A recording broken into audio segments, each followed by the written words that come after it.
las jubilaciones, porque una de las cosas que dijo el gobierno en relación a las jubilaciones es, por ejemplo, que no se podían aumentar las jubilaciones. Diría, el día de mañana va a decir, no se pueden otorgar las jubilaciones, básicamente porque hay muchos jubilados que no aportaron y entonces no deberían haberse jubilado, porque eso afectó finalmente el sistema previsional. Yo quiero contarte con esta imagen, voy a empezar con esta imagen, ¿cómo es el financiamiento del sistema previsional?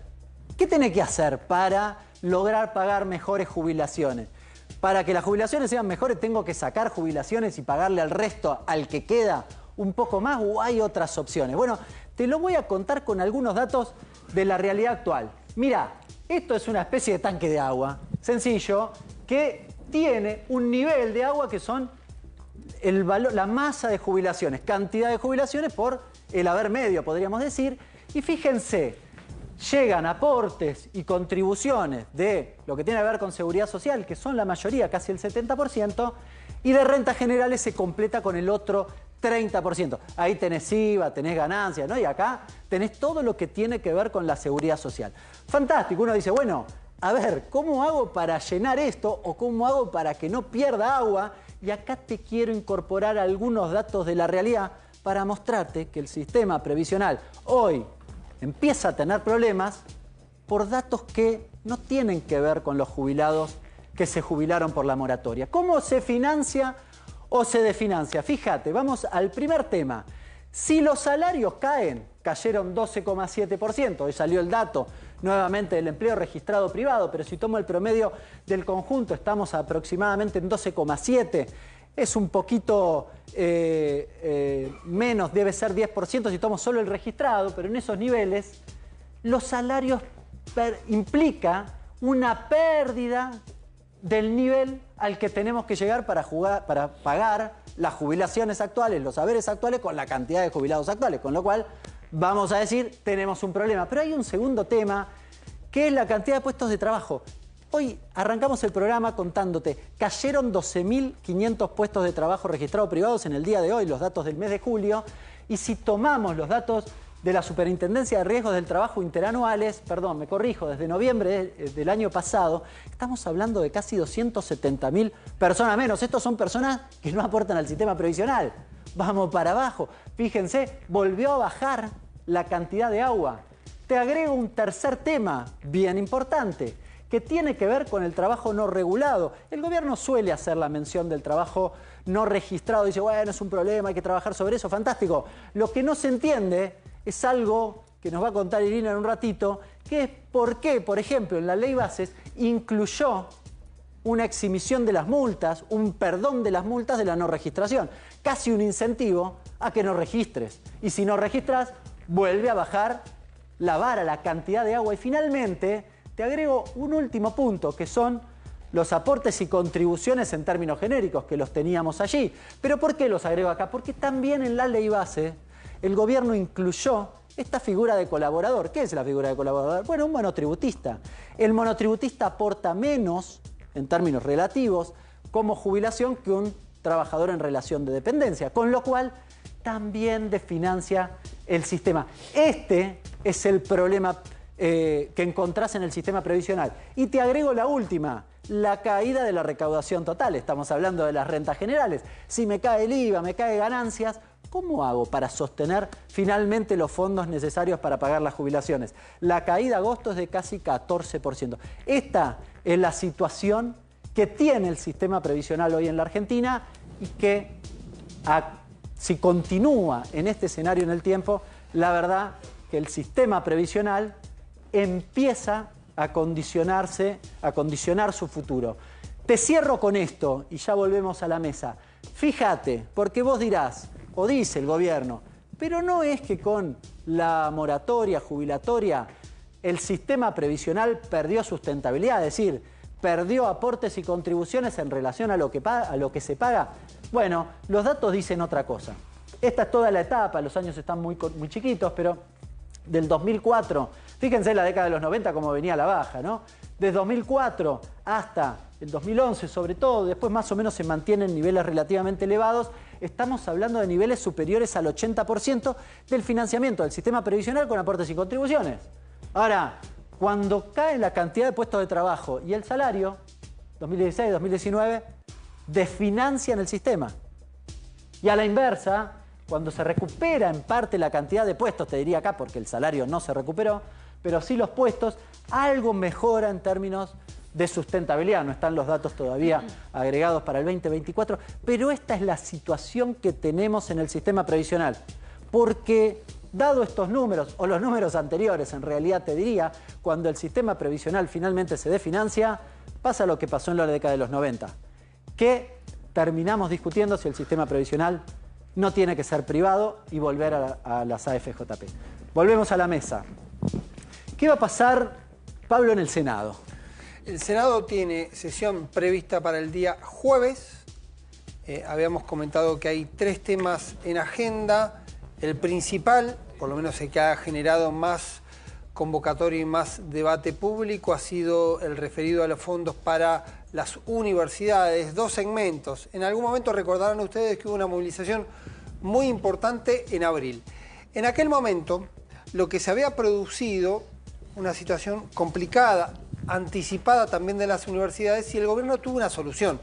Pero tuvo una solución en solamente una parte que tiene que ver con el funcionamiento del sistema universitario, lo referido a los fondos para el funcionamiento de las universidades, tarifas, pago de tarifas, arreglo de cuestiones que tenían que ver, por ejemplo, ¿te acordás en aquel momento habían dicho en la UBA, no se usan más ascensores por los costos, se quedaba toda la logística, todo el funcionamiento, pero nunca se tocó, a pesar de que estuvo en la demanda, la cuestión vinculada con los salarios, que es el 85-90% del gran gasto universitario, porque bien se sabe, tiene que ver con docentes y no docentes. Eso finalmente se trató en diputados, hubo una ley que propone una actualización y propone recomponer hacia atrás los salarios docentes y no docentes universitarios, como decíamos al principio, quedaron 60%, 65% atrasados respecto a la inflación. Eso se aprobó por amplia mayoría en diputados y se tiene que tratar en el Senado.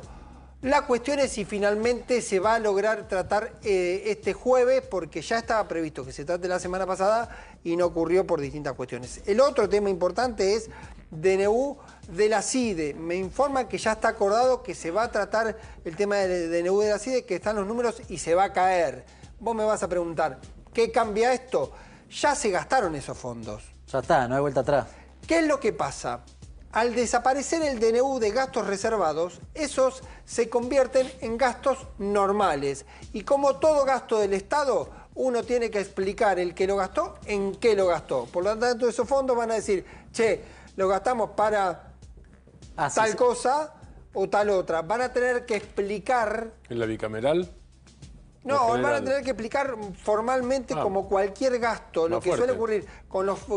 Con el resto de los gastos. Los fondos reservados habitualmente se explican hacia adentro de la bicameral, no con demasiado detalle. Se dicen, bueno, se usaron para tal fines, para tareas de determinado tipo. Al no tener la característica de reservado, va a tener que explicar la CIDE. Lo que sí puede ocurrir es que haya una medida en ese caso que le busquen un formato para resolver eventualmente qué es lo que se puede hacer, porque... ¿Qué puede mostrar?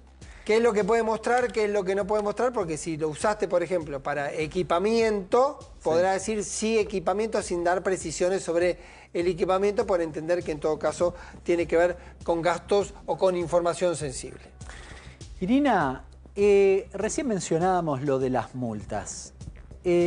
Uno dice, bueno, las leyes se aplican desde el momento que se votan hacia adelante, es decir, si eventualmente hacia adelante me aplicaran una multa, cabería lo que está explicado en la ley bases. Pero ¿qué está pasando? ¿Hay discusiones hacia atrás?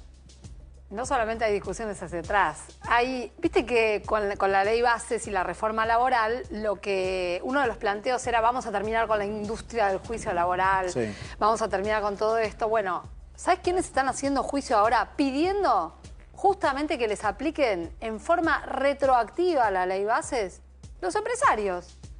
Las patronales están pidiéndole al fuero laboral que apliquen retroactivamente la ley bases. ¿Para qué?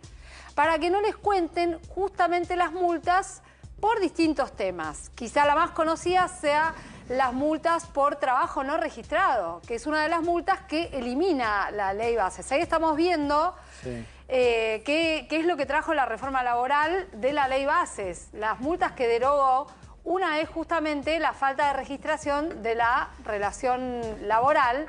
Es decir, si te tengo no registrado, si estás laburando sin registración. Trabajo en negro, es trabajo en negro. Hasta ahora, bueno, lo que había era...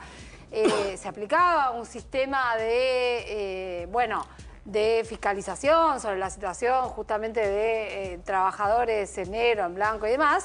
Y esto lo que llevaba era justamente a que muchas empresas debieran pagar multas y a que a veces cuando llegaba a la instancia de un juicio, por ejemplo, por un despido, ¿no? Y un despido de un trabajador o una trabajadora que estaba en negro, eso se jugaba en el juicio. Por eso, muchos de los expedientes que están en trámite desde hace tiempo, y ahí es donde se están presentando los empresarios, son juicios que son relaciones, en realidad, laborales que ya están terminadas. ¿Cuál es el argumento de los empresarios? Es insólito, porque dicen, lo que pasa es que me tienen que aplicar la ley más benigna. Claro. No, pero, a ver, lo que les están diciendo algunos jueces laborales es la ley penal más benigna es algo del Código Penal, no es algo que tenga que ver con las leyes laborales, ¿no? No tiene que ver con esto. Y además, en el mundo del trabajo, justamente la ley más benigna tiene que proteger proteger a los trabajadores. Ellos son los principales damnificados. Bueno, de todas maneras, y así yo te lo estoy contando así, hay una especie de catarata de presentaciones, insisto, en juicios que ya estaban en trámite, con relaciones laborales terminadas. Es decir, patrones que están diciendo, bueno, en este caso, que ya era un caso terminado, pero que tengo todavía un juicio laboral, no quiero que me apliquen la multa. Ahora, que pueden ser multas, perdóname. Cobrame ahora, cobrame ya. No, no me cobres. No me cobres directamente. Lo que está viendo es que no me la cobres. multa, Porque pero no además en sede administrativa, sino ya en sede judicial. En sede judicial. Y no solo eso, las multas, como estábamos viendo recién, las multas son para distintos temas. Claro.